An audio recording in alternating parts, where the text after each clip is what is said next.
The Coulton family was a self-sufficient family living on their own private island in the middle of the MC Ocean. They mined nearby caves, they raised animals, they fished, and most of all, they enjoyed having family meals together. It was where the family could wind down after a hard day's work and have some relaxing chats. I think I'm going to make a garden out front. Well, with your skill in gardening, that will look beautiful, darling. I think a garden would really help liven up our front yard. Would you like to help me with some of the planting, children? Sure thing, that sounds fun. I want to plant all the flowers.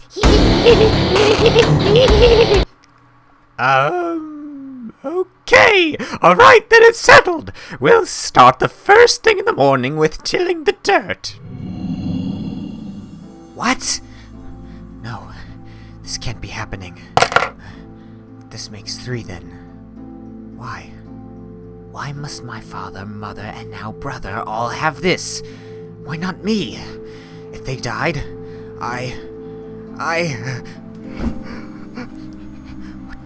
What do I do?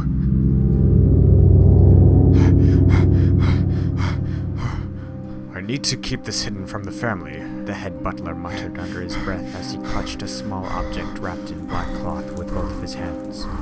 He didn't really know what it was, or its consequences, but he knew he had to keep it away from the light. He wasn't eating with the family today because he had discovered the object when he was exploring the underground nether, which nobody else knew about. He was always exploring the place, checking out the secrets and discovering the mysteries of the island. He felt as if he was the protector, the hider of the secrets, and the provider of safety so that the family he cared for could live in peace and harmony.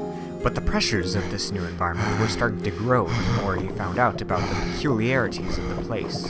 He had no idea why a nether was partially materialized beneath the Coulton residence, or why the chests in the secret room screamed when you opened them.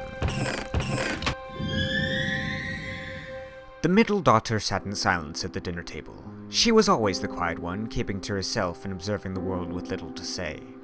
She didn't really want to help with the making of garden. She much preferred to walk along the beach and watch the sun rise and set, or sit on the beach chairs and read under the umbrellas. She decided that she would skip out on helping her mom with the garden in the morning and instead watch the fish get trapped in the tide pools at early high tide. Maybe I'll see if the maid can come with me, she thought. She liked the maid. She felt like they sort of understood each other, like they could sit in silence for a long time and it wouldn't be awkward. They both had little to say, but when they did speak, they connected. I hope she's not going to stay up in that tower again all day, though. I must hide this thing soon, the butler panicked. He could feel danger emanating through the cloth in his hands. Where do I put it where the family won't find it? He thought back to all the places he could hide it. I can't put it back into the nether because it was gaining power there. That little daughter will find it somewhere if I leave it in the house, and I can't hide it outside because the light will get at it. Butler, come get these dishes, please. What am I going to do? Of course, ma'am. I'll be there in a moment. He charged outside. The light was fading as the last dip of the sun was just sinking past the horizon. In one swift motion, the butler moved a bit of dirt and dropped the cloth into the earth. He then shoved the dirt back on top and covered the object. Rushing back inside, he muttered to himself, That should deal with it for now, but I need to find a more permanent solution. Yes, I'll get those dishes right away, ma'am. But with their money... But is their death necessary? What to do? I really need the money. It could save them. And they don't understand my true pain. No one ever could. Yes, it looks like there's no way around it. Give me the shovel, Mommy. Fine. Here you go. Yay!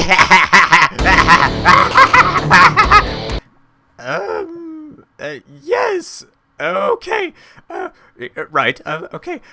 One here, one there. Mommy, look what I made. Oh my. Yes, that's great, honey. Keep it up. I think I'm going to take a little break now. I'm kind of tired.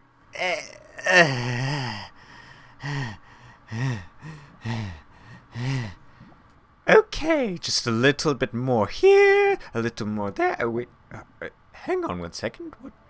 What is this? As she dug through the soil, a faint glimmer in the dirt caught her eye. She paused for a moment and stared at the light, entranced by its brilliance. She then dug the dirt some more and revealed a giant diamond. As she pulled it out, light bounced through it and was redirected every way, pulling the attention of the nearby daughters. They all stared at it with awe. The sun provided the perfect spectacle of refraction and diffraction.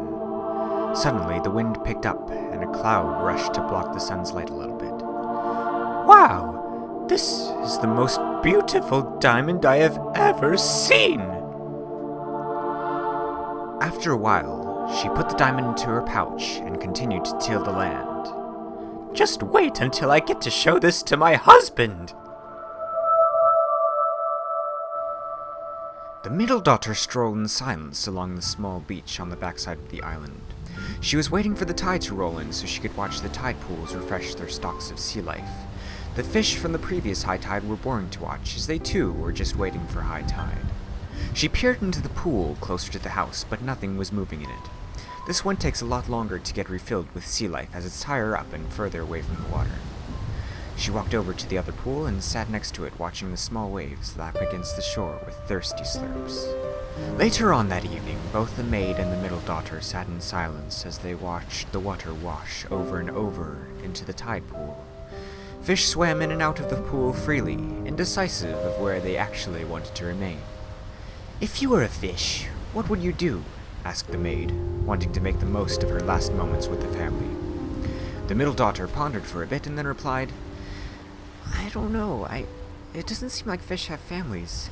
Without a family, I don't know what I would do." "Oh, really?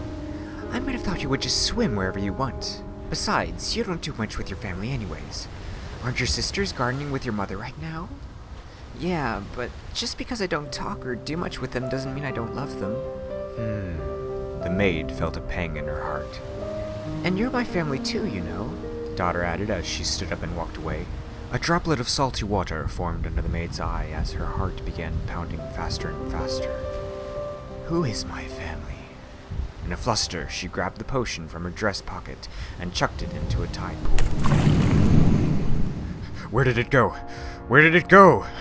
The butler was frantically shoveling dirt with his hands every which way. "Why did they have to pick this day to do a bit of gardening? Oh, I hope they didn't find it." After overturning every leaf and speck of dirt in the garden, he started to panic. "Mrs. Coulton must have it. She must have hidden it. She must have hidden it so I couldn't find it." He raced inside to the master bedroom and tore up the master bed, thinking she must have put it under the mattress. He pulled the sheets from the daughter's bed, thinking that maybe they took it. He wasn't allowed to climb the tower stairs, but he climbed anyway. In his hurry, he overshot and fell off the tiled stair top and hit his head, opening up a small bleeding wound, but he didn't care. When he successfully reached the top, he searched and searched. He did find some strange things like a poisonous potato on the ground and one poison potion on the brewing stand, but he didn't care at the moment. He needed to find that diamond. "What am I doing?" The maid had retreated to her loft after spending the day nearly sobbing next to the tide pool. She sat on her couch, staring at pictures of her mother, father, and brother. "I need money, but the second daughter. Why is my life so miserable? I want to go home. When is the next shipment of food coming?" Her sadness started transforming. "It was this family. They hired me and they brought me to this god-forsaken island. They are ripping my heart in two!" In her fury, she grabbed the second-to-last potion and stormed down the stairs. "I will carry out my deed. I will finish this." "Maid, would you please start making dinner?" the mother asked. The maid replied, masking her fury. Of course. I know just the thing that will soothe you after your hard work in the garden."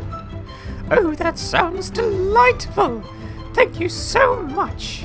"That garden is going to look so pretty when we finish it," the firstborn exclaimed. I'm still going to plant all the flowers.